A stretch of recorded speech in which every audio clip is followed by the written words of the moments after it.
Hello বন্ধুরা, শ্রাবণীর Bengali কিচেনে সবাইকে স্বাগত। আজ আমি আপনাদের সঙ্গে একটা নতুন রেসিপি শেয়ার করছি। আপ্পাম। আপ্পাম হচ্ছে সাউথ ইন্ডিয়ার খুব জনপ্রিয় রেসিপি। তো এই রেসিপিটা বানাতে গেলে একদমই কম উপকরণ লাগবে আর একদম কম সময়ে আপনারা বানিয়ে খেতে পারবেন। আমি এটাকে একদম সহজভাবে বানিয়ে দেখাবো। আর এটা সম্পূর্ণ নিরামিষ রেসিপি। আর এই রেসিপিটা বানাতে গেলে কী কী উপকরণ লাগে আমি বলে নেবো।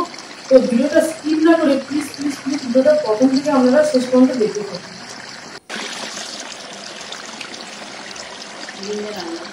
এই রেসিপিটা বানাতে গেলে কী কী উপকরণ লাগে আমি বলে নিচ্ছি। একদমই কম উপকরণ লাগছে, আমি আপনাদের বলে নিয়েছি।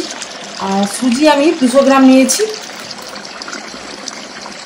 টক দই এখানে 200 গ্রাম আছে, 150 গ্রামের মতো টক দই লাগবে, অতটা লাগবে না।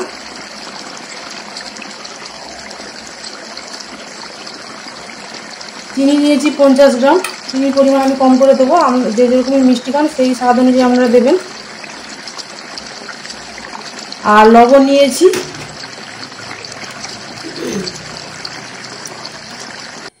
আর ইনো নিয়েছি, ইনো এটাতে দিতে হবে এই রেসিপিটা বানানোর সময়। আর কী কী লাগছে আমি বলে নিচ্ছি। ঘি নিয়েছি আর রিফাইন তেল নিয়েছি। ঘি আমি রিফাইন তেল মাখিয়ে ব্রাশ করে এই রেসিপিটা বানাবো, আপনারা শুধু ঘি দিয়েও বানাতে পারেন। এবার আমি রেসিপিটা স্টার্ট করব। একদম প্রথমে আমি মিক্সার গ্রাইন্ডার নেব। মিক্সি নিয়ে নিয়েছি, এর মধ্যে আমি সুজিটা দেব।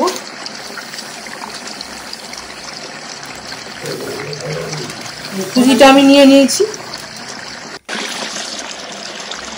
সুজি নিয়ে নিয়েছি, এর মধ্যে আমি টক দইটা দেবো। টক দইটা দিয়ে দিলাম।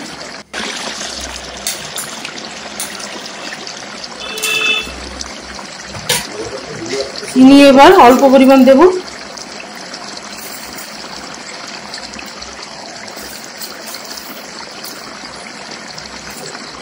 চিনি দিলাম। এবার দেবো লবণ, হাফ চামচ লবণ দিলাম। লবণ দেওয়া হয়ে গেছে, এবার আমি ইনোটা দিয়ে দিলাম।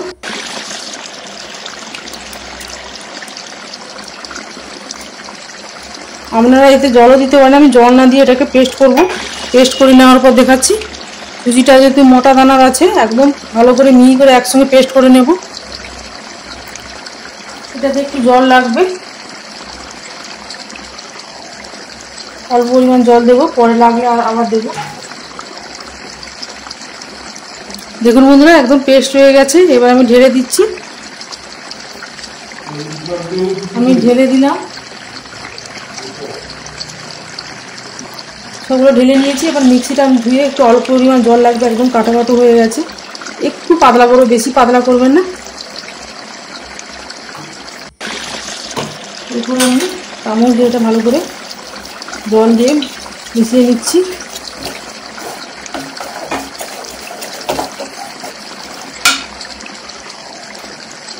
আর একটু অল্প পরিমাণ জল দেবো।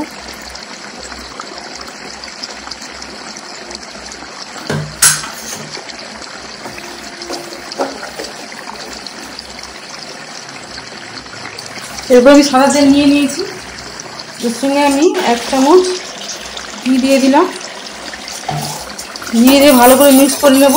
ঘি আর তেল দিয়ে বানাবো, আপনারা শুধু ঘি দিয়েও বানাতে পারেন আর শুধু তেল দিয়েও বানাতে পারেন। ঘি দিলে ফ্লেভারটা খুব ভালো আসবে। এবার আমি কড়াইটা বসিয়ে দিলাম। কড়াইটা গরম হলে আমি তেল দেবো হালকা করে। কড়াই গরম হয়ে গেছে, এবার ঘি মাখানো তেলটা আমি দিয়ে দিলাম। আপনারা ব্রাশ করে দিতে পারেন।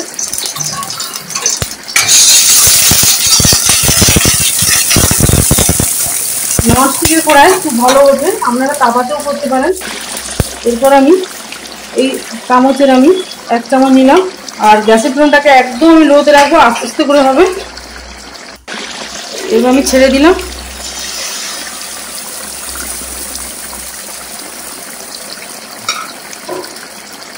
এটা আমি 3 মিনিটের জন্য একদম লো ফ্লেমে সেদ্ধ হতে দেবো, তারপর আমি আস্তে করে তুলে নেব। এরপর আমি ঢাকনা দিয়ে দেব। ঢাকনা দিয়ে আমি 3 মিনিট পরে আমি এটা খুলে নেব। এরপর আমি খুলে নেব। দেখুন উপরটা কত সুন্দর জালি জালি ভাব চলে এসেছে। এবার আমি আস্তে করে তুলে নেব।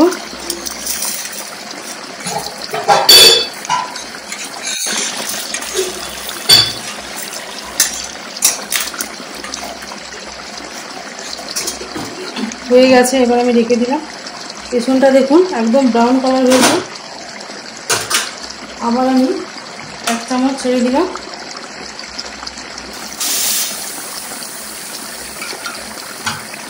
আবার আমি ঢাকনা দিলাম 3 মিনিটের জন্য। 3 মিনিট পরে ঢাকনা খুলছি।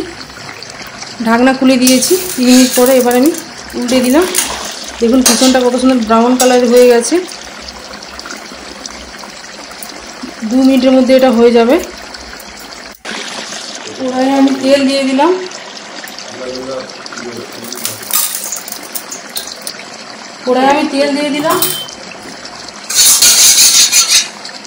একবার করে তেল দেবো আর একবার করে ছাড়বো। আবার আমি চামচে করে নিলাম।